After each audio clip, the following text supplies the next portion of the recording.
uang 10.000 BND. Uang 10.000 BND ini kalau di Terawang dicek seperti asli. Padahal aturannya sejak 2021 semua uang Brunei dengan nilai nominal 10.000 itu dianggap palsu.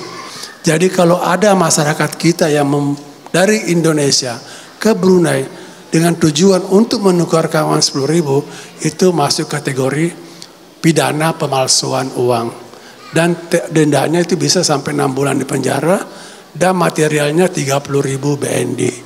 Baru-baru ini ada 2 orang ketangkap lagi kasus itu. Sebelumnya banyak dan sudah diberitahukan berkali-kali, tetap aja ada sindikasi di Jakarta yang mencari ada orang Indonesia enggak yang ke Brunei.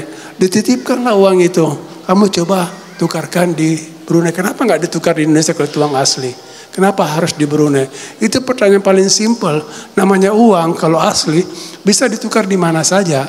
Tapi uang 10.000 itu uang sama sekali tidak ada nominasinya di Brunei. Jadi ini harus diingatkan teman-teman. Karena kami pernah menangani satu orang pejabat. Itu 1 bulan case-nya itu. Hanya gara-gara dititipkan uang itu. Ini orang itu bisa kita perjuangkan bisa karena pakai lawyer dan berhasil diselesaikan. Karena nggak ada case. Case-nya itu adalah nggak ada larangan orang membawa duit. Dan dia nggak tahu kalau uang itu uang palsu. Tapi dengan tujuan menukarkan itu masuk pidana. Ya, apalagi dengan sengaja dari Indonesia ke Brunei membawa uang untuk menukarkan dengan nominal 10.000 itu pidananya berat. Jadi tolong teman-teman disampaikan kepada masyarakat kita yang pulang ke Indonesia berlibur, tiba-tiba balik lagi ke Brunei membawa uang 10.000. Bismillahirrahmanirrahim. Yang saya hormati penasehatnya dulu ya, penasehat Duta Besar Permai, Presiden dan Wakil Presiden Permai, para anggota Permai, saya hormati juga Pak Singgi, Pak Agus Buana, dan staf KBR yang hadir pada malam hari ini. Juga yang saya hormati penceramah kita Dr. Harapandi Pak Dahri MA, serta para tokoh-tokoh yang tidak dapat saya sebutkan satu persatu. Assalamualaikum warahmatullahi wabarakatuh. Salam sejahtera untuk kita semuanya.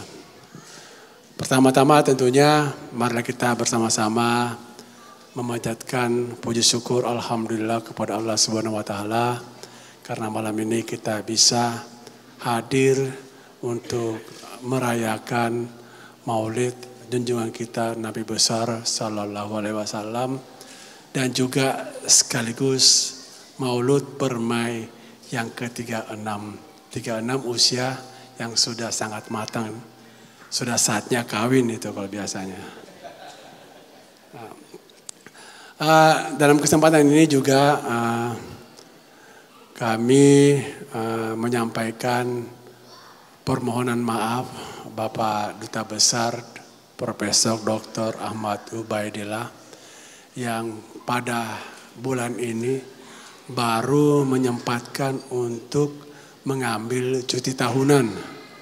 Jadi beliau sudah berangkat sejak tanggal 7 Oktober dan beliau akan berada di Jakarta sampai dengan rencana pelantikan Bapak Prabowo sebagai Presiden RI ke-8 dan juga Wapres RI yang ke-14, di mana sejumlah kepala negara dan kepala pemerintahan negara-negara ASEAN akan hadir dalam pelantikan itu, termasuk ke bawah duli yang mulia Tuan Patih Sultan Hasan Bolkiah. Jadi beliau Pak Dubes akan berada di Jakarta menyambut kedatangan Sultan Hasan Bolkiah. Dalam kesempatan ini tentunya beliau menyampaikan selamat merayakan hari ulang tahun Permai yang ke-36. Selanjutnya ada beberapa hal dari KBR yang coba kami sampaikan dalam berbagai kesempatan. Mungkin ada 3 hal. Yang pertama seperti biasa kami selalu meminta agar masyarakat Indonesia senantiasa memeriksa paspornya, visanya, jangan sampai mansuh ya. Kita harus mentaati peraturan setempat. Yang kedua, Pak Singgi minggu lalu, beberapa hari yang lalu telah menyelenggarakan sosialisasi mengenai hukum Islam di Brunei. Jadi ada beberapa hal nanti mungkin bisa dimintakan kepada konsuler apa saja yang masalah-masalah hukum tersebut yang perlu kita pahami bersama. Yang ketiga tentunya adalah senantiasa selalu menyiapkan asuransi. Ya. Asuransi kesehatan ini di Brunei sangat penting. Kami di KBRI telah menerima sejumlah kasus, kita tidak minta-minta ya, sejumlah WN kita yang meninggal dunia, tapi tidak punya asuransi. Sehingga mayatnya harus dikuburkan di Brunei. Tidak sempat, nggak bisa dibawa ke Indonesia karena biayanya mahal. Membawa satu mayat ke Indonesia biayanya antara 7.000 sampai 10.000 BND. Jadi ini harus diperhatikan kalau ada asuransi itu tercover dengan biaya-biaya tersebut. Yang ketiga ada kasus-kasus yang lama tapi sering muncul dan karena mengandung banyak keuntungan. Salah satunya adalah uang 10.000 BND. Uang 10.000 BND ini kalau di Terawang dicek seperti asli. Padahal aturannya sejak 2021 semua uang Brunei dengan nilai nominal 10.000 itu dianggap palsu. Bagaimanapun caranya, kasusnya seperti apa tetap dianggap palsu. Jadi kalau ada masyarakat kita yang dari Indonesia ke Brunei dengan tujuan untuk menukarkan uang 10.000 itu masuk kategori pidana pemalsuan uang. Dan dendanya itu bisa sampai 6 bulan di penjara dan materialnya 30.000 BND.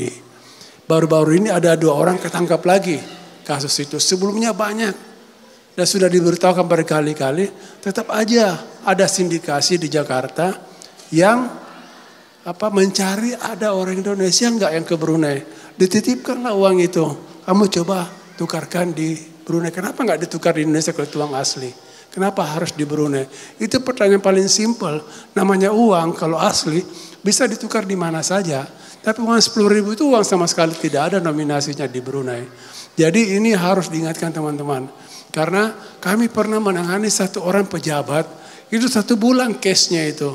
Hanya gara-gara dititipkan uang itu. Ini orang itu bisa kita perjuangkan karena pakai lawyer. Dan berhasil diselesaikan. Karena nggak ada case. Case-nya itu adalah nggak ada larangan orang membawa duit. Dan dia nggak tahu kalau uang itu uang palsu. Tapi dengan tujuan menukarkan itu masuk pidana. Ya, apalagi dengan sengaja dari Indonesia ke Brunei membawa uang untuk menukarkan dengan nominal 10.000 itu pidananya berat. Jadi tolong teman-teman disampaikan kepada masyarakat kita yang pulang ke Indonesia berlibur, tiba-tiba balik lagi ke Brunei membawa uang 10.000. Itu yang menjadi perhatian kami di KBRI karena ini susah karena harus lips linknya itu harus dari mulut ke mulut untuk memperingatkan teman-teman yang pulang ke Indonesia dititip ke uang dan sebagainya. Yang ketiga, saya sangat senang banyak yang menggunakan sal Palestina. Ya. Ini mungkin kita harus berpikir bahwa ada 2 juta umatnya Rasulullah yang menderita di Palestina, ya, yang terusir, ya, sejak tahun 48 dengan kasus Nakba. Nakba ada 700.000 orang Palestina terusir dari negaranya, dari rumahnya oleh bangsa Israel. Mereka termasuk bangsa yang terjajah di zaman modern ini. Dan itu masih ada ya sebuah negara menjajah ya sebuah bangsa. Nah bangsa Palestina kita doakanlah supaya bisa merdeka. Doakanlah tiap sholat kita doakanlah supaya bangsa Palestina ini bisa merdeka. Sekarang sudah ada kemajuan di mana masyarakat internasional sadar bahwa apa yang dilakukan oleh Palestina itu masuk kategori genocide, ya, masuk kategori kriminal, ya, humanitarian Law-nya itu diobrak-abrik oleh bangsa Israel. Akhirnya masyarakat internasional mulai sadar. Dulu Palestina itu masuk di UN, di PBB, di Perserikatan Bangsa Baca hanya sebagai observer. Sekarang dia sudah mulai duduk di keanggotaan PBB berdekatan dengan Pakistan.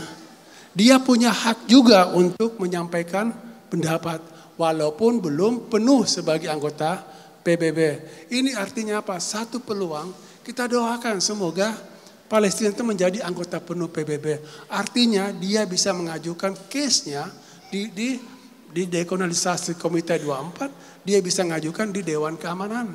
Kemarin 2-3 hari yang lalu, Duta Besar Amerika di Dewan Keamanan sudah mulai mengutuk Israel, sudah mulai memprotes tindakan Israel. Bahkan Israel itu sekarang masuk ke Lebanon. Ya, UNIFIL, pasukan PBB perdamaian untuk Lebanon, itu disuruh pergi, kamu pergi sana. Tapi nggak mau. Akhirnya posnya ditembak oleh meriam, oleh tank, termasuk 2 prajurit TNI kita yang terluka. Dan setelah itu 2 lagi warga negara Sri Lanka terluka. Artinya apa? Israel begitu sombongnya, begitu pongahnya, menginjak-injak hukum internasional. Kita hanya minta doa saja. Kalau nggak bisa secara material, berdoalah untuk kemerdekaan bangsa Palestina. Itu mungkin dalam suasana memperingati Maulid Rasulullah, marilah kita bersama-sama mendoakan bangsa Palestina. Terakhir, tidak kalah pentingnya, last but not least juga kami menyampaikan terima kasih kepada Permai yang mengadakan kegiatan ini. Bagi KBRI tentunya kami memandang ada 2 hal. Yang pertama, kegiatan seperti ini bagian dari bela negara.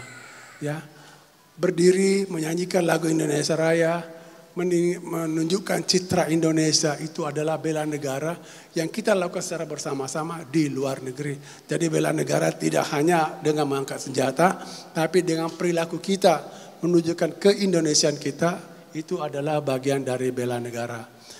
Dan juga apa yang teman-teman lakukan, paguyuban komunitas, itu adalah bagian dari diplomasi Indonesia.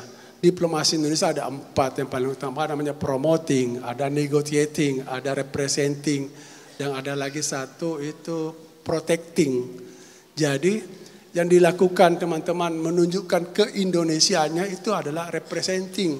Ketika kita berdagang itu promoting, menjual produk Indonesia. Dan pada saat yang sama, kalau kita menganjurkan teman-teman supaya taat hukum, itu adalah melakukan kegiatan yang biasa dilakukan KBRI dalam hal memberikan perlindungan kepada masyarakat atau fungsi protecting. Itu kira-kira Pak Presiden, kami tentu saja sangat mendukung apa yang akan dilakukan, sedang dilakukan oleh Permai dan yang akan dilakukan ke depan. Terima kasih dari kami, dari KBRI. Assalamualaikum warahmatullahi wabarakatuh. Selamat malam. Waalaikumsalam warahmatullahi wabarakatuh. Terima kasih Pak Kuai. Kami persilahkan Pak.